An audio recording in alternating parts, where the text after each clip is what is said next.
Welcome to the 23rd episode of the 1796 podcast, a monthly podcast that features exclusive interviews and in-depth news about the Tennessee National Guard and the Tennessee Military Department. I'm Captain Hall. And I'm Master Sergeant Ham, your co-host of the 1796 podcast. Happy New Year and welcome to 2024.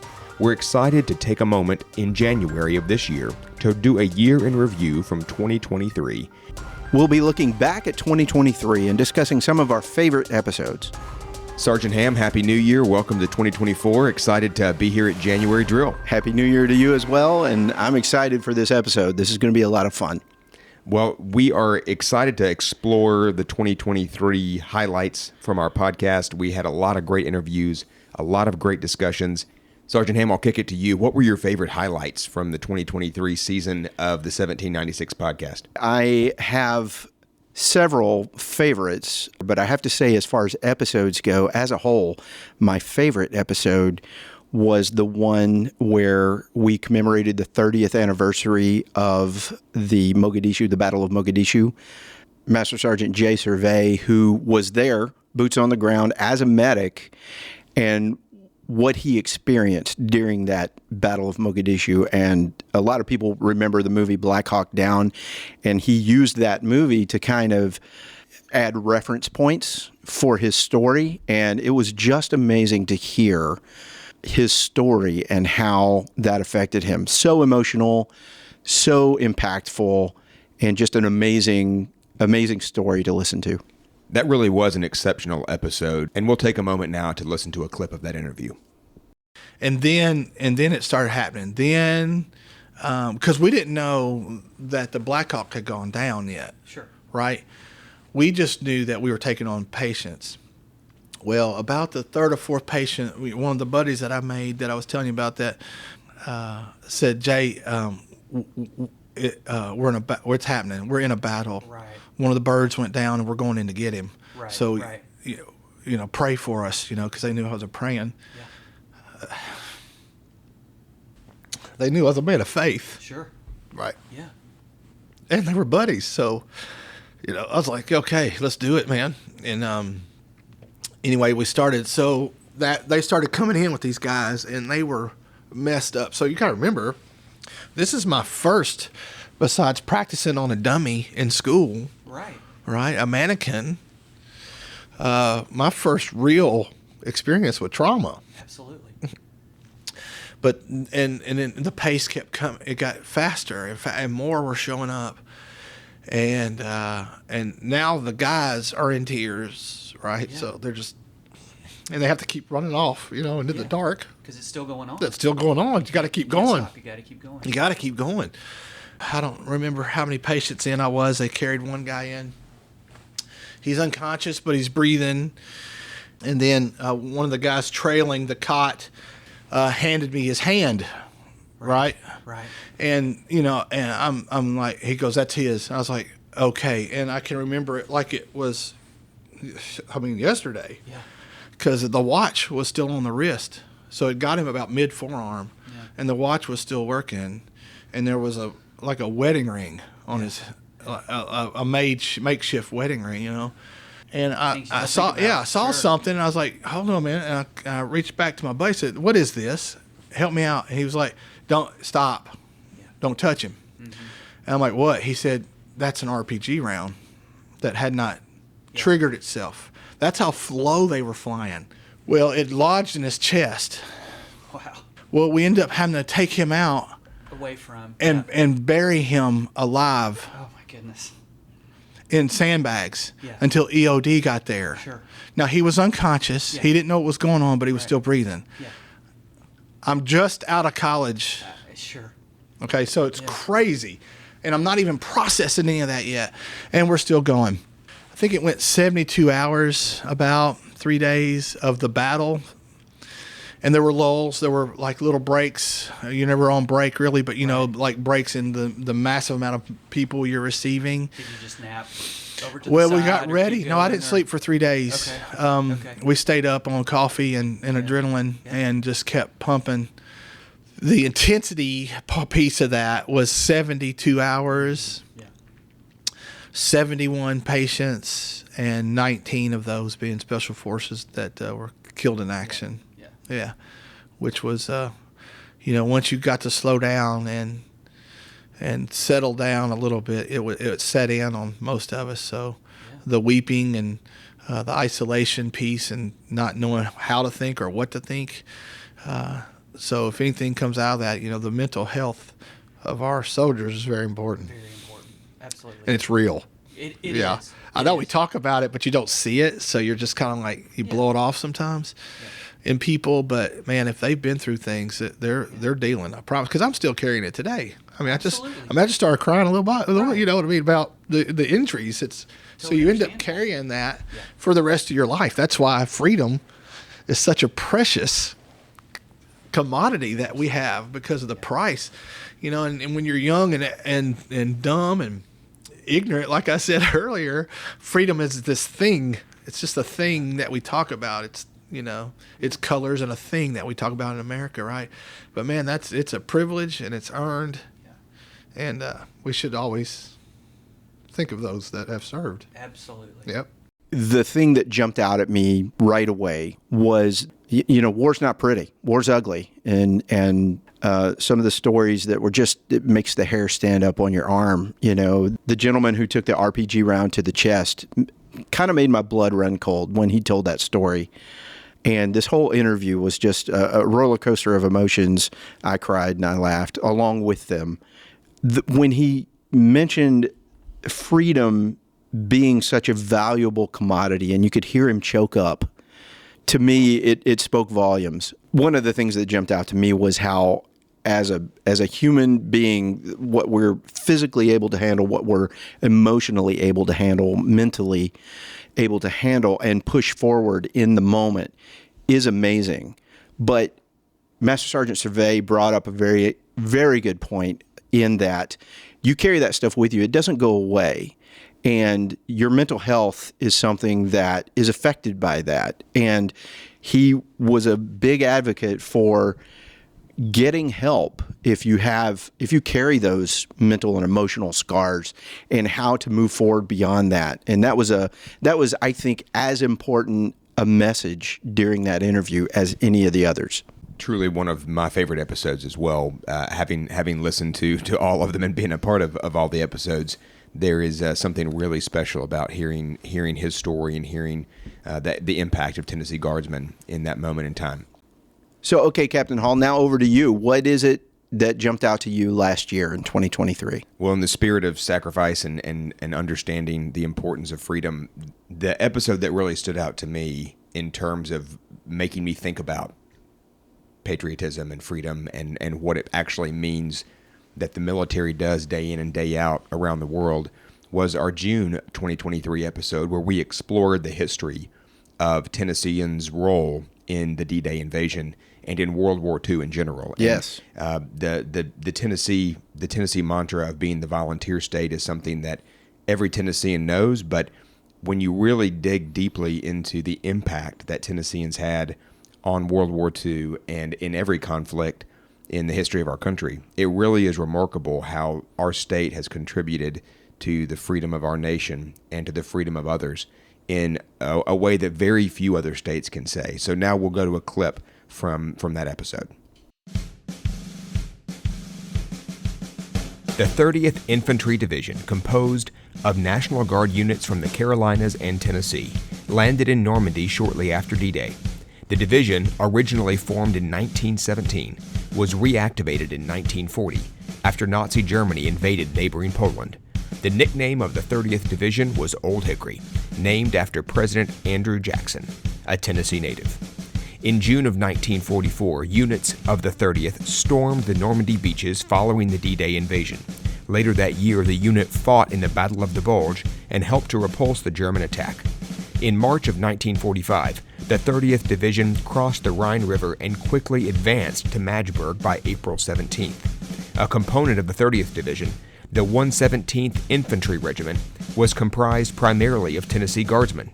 Near Mortain, France, the 117th Infantry defended against Adolf Hitler's 1st SS Panzer Division, preventing the Germans from driving to the sea, and splitting the 1st and 3rd Allied armies. Their fighting ability was almost legendary, with 3 top German generals stating later that this was one of 2 critical engagements that led to the defeat of Germany in the West. The German High Command even regarded the 30th as, quote, Roosevelt's shock troops.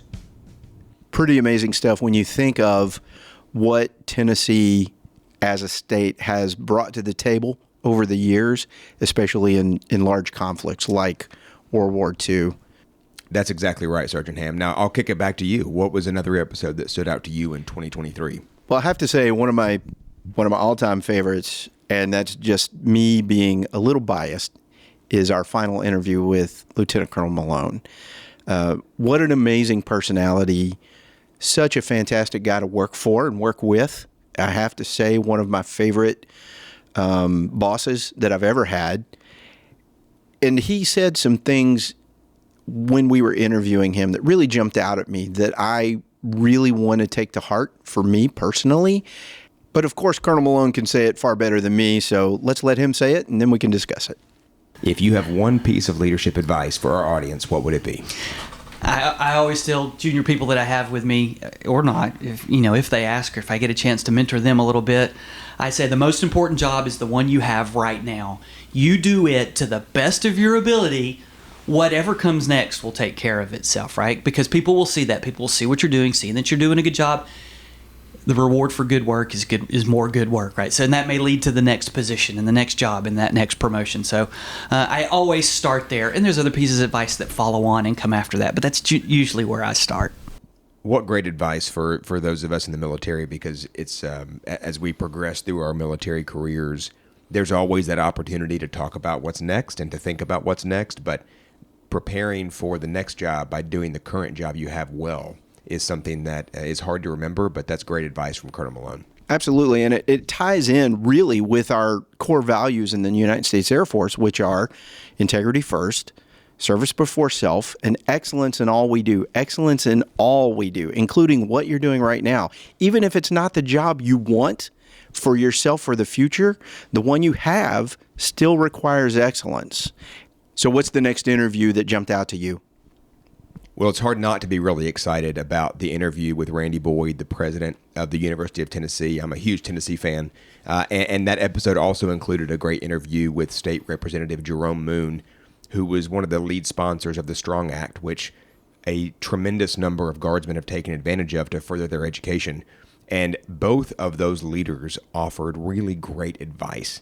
So let's play a couple of clips from the episode. If you had the chance to personally pitch a National Guard member, either an airman or a soldier, on why they should come to the University of Tennessee, what would be the pitch? I want to start with you need to come to the state of Tennessee, because the state of Tennessee, one, you want to go to a college where you can get a job afterwards, and this is a great state to get a great job. We've got a booming economy. At the same time, we have no state income tax.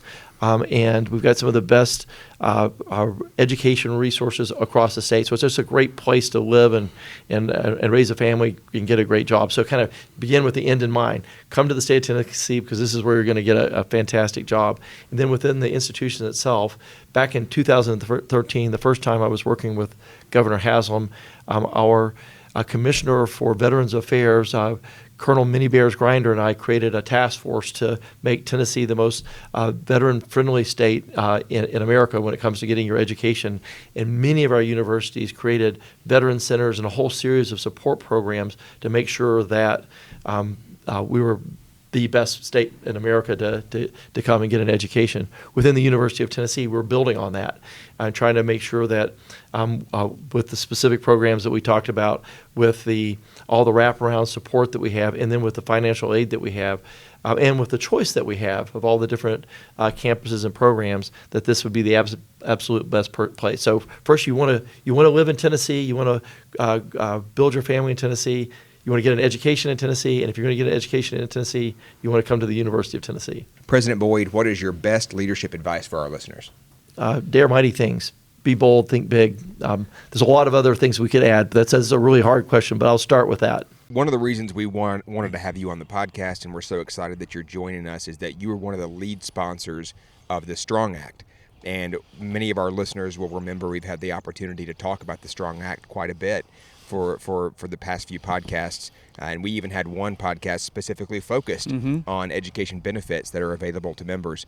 Could you tell us a little bit about how the Strong Act got started and why you think that this is such an important step for Tennessee?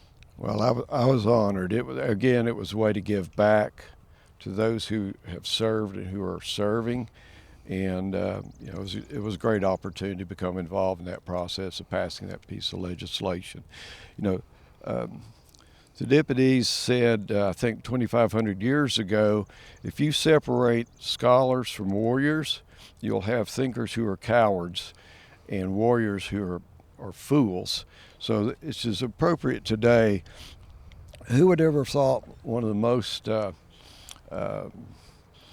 technologically advanced surveillance packages would go across their country on something like a balloon? But when it was brought to me and I looked at it, we actually ran this piece of legislation twice. The first time it kind of got held up in the Senate, and we took that off time. Nick Atwood and Scarlett Bernier and James Dunn, we looked at it and we said, how can we make the Strong Act stronger?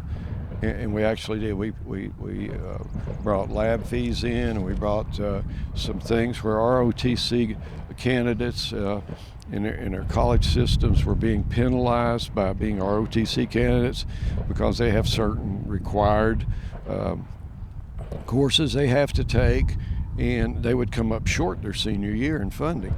So we took care of those. So when and we were going to make absolutely sure this second go around that we had enough sponsors and we had both sides. I spent as much floor time working in the Senate as I did in the House. So, my big takeaway from both of these interviews is that Tennessee is a place that not only respects and honors the military, but is excited to support Guardsmen in their leadership journey and their careers. And so incredible stuff from both President Boyd and Representative Moon. Absolutely great stuff on both counts. All right. I'll kick it back to you. I know we were only going to pick 2 episodes each, but I know you have a third that you want to talk about. I do have a third. It's near and dear to my heart because I was there. In 2023, we celebrated the 30th anniversary of our state partnership program with Bulgaria. And a lot of people don't even know what that is, a state partnership program. And that's where the state of Tennessee National Guard partners with the country of Bulgaria. We share knowledge, we share training, and I think a lot of people can learn how important that is, why it's important. The state partnership program has been one of the most undertold stories in the National Guard and in the military in general. We have states around our nation that are partnering with democracies around the world, helping to train their militaries, and then we're in return gaining a lot of knowledge from those nations as well. It's an incredible instrument to be able to further the values of the United States and to be able to partner with other nations around the world that share our values. Absolutely. Let's take a listen to the interviews and we can discuss that. So what are you doing here during your visit to Bulgaria? So the state partnership is allowing us to train multiple firemen in our aircraft. And so we have the partnership where we train them on our platform and they train us on theirs. Yeah. So you get to see some of their aircraft? Absolutely. And you're training them to fire and rescue for future aircraft that they're getting. Absolutely. And those are U.S.-based type aircraft. Okay, cool. What have you gotten out of your time here? It's always nice to travel, and you get to meet the interesting people, the culture, and experience just the overall vibe of the country and how pleasant these people really are. Oh, that's awesome. And a lot of those are military members, right? Bulgarian Absolutely. military and Bulgarian Air Force. Yes. Awesome. Our counterparts. Yes. And why is that important? It's important that we build these partnerships because we're all part of NATO, and we want to make sure that we keep the NATO alliance strong and that we're sharing our information to our partners to have a stronger alliance. What's interesting is that there's actually a real-world event happening right now that we just briefed their command team on, and that they are aware of, that they've got 100 service members right now helping with cleanup efforts on a flood event in the District of Montana. Yeah. So, Cool. yeah. Awesome. All right. Why is it important that we do this? It's very simple. If you want to build relations, how we always stress communication back home, correct? You have to work with people. You can't just stay within your comfort zone, right? So you have to get out there and meet people, learn from other people. It doesn't matter what country they're from, where they're at. With the open line of communication and learning and talking and opening up those lines with each other is very, very important. Yeah. That's how you build partnerships. That's how you build relationships, not just for the immediate, but also for the future. Yes. I think the greatest thing that I've seen since we've been here is we had the ability to watch, I guess, the Bulgarians' first medical class graduate. These soldiers have been in school for the past year, and to be able to be a part of that and see what I consider to be history in the making of seeing their first combat medics, they call themselves paramedics, graduate. And that was, to me, the most amazing thing. How many people can say they saw the first medical class graduate? And why is that and all the things we're doing here this month important? It's important because I think we all do the same job. To be able to understand how they work, understand how we work, and see our differences and see our how we are alike too. And it's been a great experience. That's awesome. Thanks for joining us. Appreciate it. No, thank you. Each one of our nations is able to perform certain capabilities with the main goal is saving lives. However, sometimes we have to make sure that we know each other's capabilities, we know how we operate on the field, and the importance of this comes to play when there are mixed teams. So NATO, as a multinational organization, shares the resources between each one of the nations, between one of the units. So in this day and age, when you have multiple fronts, such as issues related to third parties that may be more hostile towards the United States, we're never going to be able to fight the next large-scale war alone. So state partnership programs are ideal in the sense of building that capability to actually bring in our partners. And if you've never been in an environment where you have to engage an enemy with a foreign troops, it is wrong time to learn in the middle of a contested battle because you're not going to do well. It's already tough enough in a fog of war to actually try to accommodate and make things happen, let alone try then to communicate effectively. So the thing that jumped out to me in almost all the interviews, almost to a person, everyone mentioned the importance of building relationships and how that can benefit both countries moving forward. When you're in a situation that requires immediate action, such as a combat situation, you can't spend all of your time trying to learn how the other one speaks, what the other one's capabilities are. These are things you need to already know going into the situation. And that's what I think we're learning and developing better with this state partnership program. President George H.W. Bush, when he was vice president, one of the biggest takeaways that he had walking into the presidency in 1989 was he said, "I never want my first call to another world leader to be in the middle of a crisis. I want to have a relationship with them prior to that taking place." And I think the state partnership program is a great example of the values of relationships like you're talking about, to be able to say, before we're ever working in an environment that requires speed and efficiency and urgency in a crisis or in a combat situation, we actually have these relationships already. We've already worked together. We've already trained together to be able to accomplish a mission. Very well said. Absolutely. Well, we hope you enjoyed this look back at 2023 as much as we did, and listening to the full episodes if you have a moment. If you haven't had the chance to listen to some of the content that was produced and the interviews that were done in 2023, it is well worth your time, and it's available on any podcast platform that you're listening to. And we'd also like to say a big thank you to everyone who's been listening, all those that have agreed to be interviewed, and we appreciate your time and attention. Thank you so much.